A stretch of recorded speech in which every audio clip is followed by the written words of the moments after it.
அனைத்து இந்திய அண்ணா திராவிட முன்னேற்ற கழக ஆட்சி அமைந்தவுடன் ஒவ்வொரு குடும்பத்திற்கும் கருணை தொகையாக 10,000 ரூபாய் வழங்கப்படும். அறிவிப்பு 2.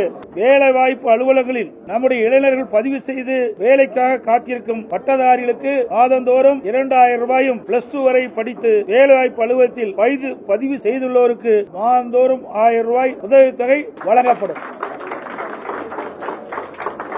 அறிவிப்பு 3. மீன்பிடி தடை காலங்களில் மீனவர்களுக்கு தற்போது வழங்கப்பட்டு வரும் நிவாரண தொகை 8,000 ரூபாய். இந்த 8,000 ரூபாயிலிருந்து அதிமுக ஆட்சி மலர்ந்தவுடன் 12,000 ரூபாயாக உயர்த்தி வழங்கப்படும். ஒவ்வொரு ஆண்டும் தைப்பொங்கல் அன்று வழங்கப்பட்டு வரும் பொங்கல் தொகுப்புடன் சேர்ந்து 1,000 ரூபாய் பொங்கல் பரிசாக வழங்கப்படும். கைத்தறி நெசவாளர்களுக்கு தற்போது வழங்கப்பட்டு வரும் விலையில்லா மின்சாரம் 300 யூனிட்டில் இருந்து 450 யூனிட்டாக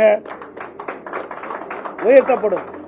விசைத்தறி நெசவாளருக்கு தற்போது வழங்கப்பட்டு வரும் 1000 யூனிட்டில் இருந்து 1,400 யூனிட்டாக விலையில்லாமல் அவர்களுக்கு உயர்த்தி வழங்கப்படும். நகர பகுதியில் நடைபாதை ஓரமாக கடை வைத்திருக்கும் சிறு வியாபாரிகள் கூட்டுறவு வங்கியில் வாங்கிய கடன் முழுவதும் தள்ளுபடி செய்யப்படும்.